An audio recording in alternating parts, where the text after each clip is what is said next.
তখন আরেকটা সভা হচ্ছে আপনাদের নিউ মার্কেটে, ঢাকায় হচ্ছে। দাবিটা কি?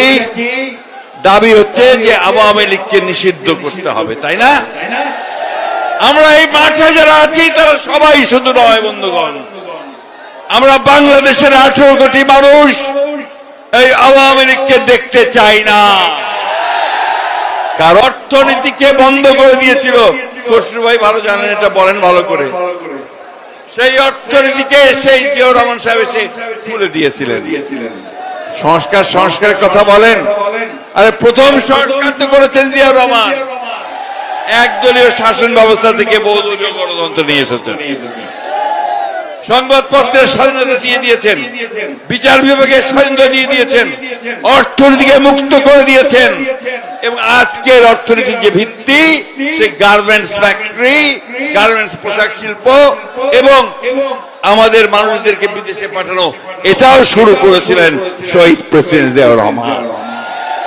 আর আমাদের নেত্রী দেশনেত্রী বেগম খালেদা জিয়া, তিনি 9টা বছর শহীদ প্রেসিডেন্ট জিয়াউর রহমানের শাহাদাতের পরে গণতন্ত্রের জন্য পথে পথে মাঠে ঘাটে ঘুরে ঘুরে বেরিয়ে গণতন্ত্রকে ফিরিয়ে নিয়ে এসেছিলেন এরশাদকে পরাজিত করে। তিনি আমাদেরকে পার্লামেন্টারি ডেমোক্রেসি দিয়েছিলেন। আর একই সঙ্গে গণতন্ত্র যেন ভালোভাবে যায়, একটা গণতান্ত্রিক কালচার যেন তৈরি হয়, সেই জন্য তিনি কেয়ারটেকার গভর্নমেন্ট ব্যবস্থা পার্লামেন্ট আমাদের সংবিধানে নিয়ে এসেছিলেন। বন্ধুগণ, কিছু কিছু মানুষ সব ভুলে যায়, সব ভুলিয়ে দিতে চায়, মনে করে যে তারা বাইরে থেকে লেখাপড়া শিখে এসে শুধু আমাদের সামনে কিছু সুন্দর সুন্দর মুখ, তাই না?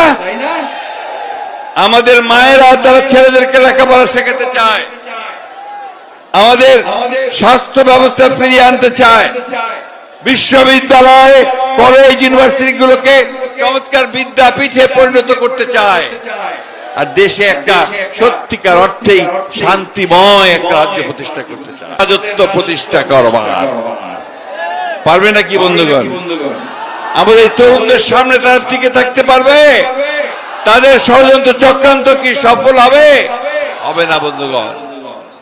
দুর্ভাগ্য আমাদের যে আমরা যাদেরকে দায়িত্ব দিয়েছি আমাদের এই দেশকে একটি গণতান্ত্রিক ব্যবস্থা ফিরিয়ে নিয়ে যেতে, তারা সঠিকভাবে সেই কাজটা এখনো করতে পারছেন না। ফলে মাঝে মাঝেই বিভিন্ন রকম সমস্যার সৃষ্টি হচ্ছে। সেই সমস্যাগুলো তাদেরকে আরো শক্তিশালী করার সুযোগ সৃষ্টি করে দিচ্ছে। বন্ধুগণ, আজকে যখন আপনারা এখানে সভা করছেন, আমরা একটা কঠিন সময় অতিক্রম করছি। আমরা একটা, আমি বলি যে অস্বাভাবিক সময় অতিক্রম করছি।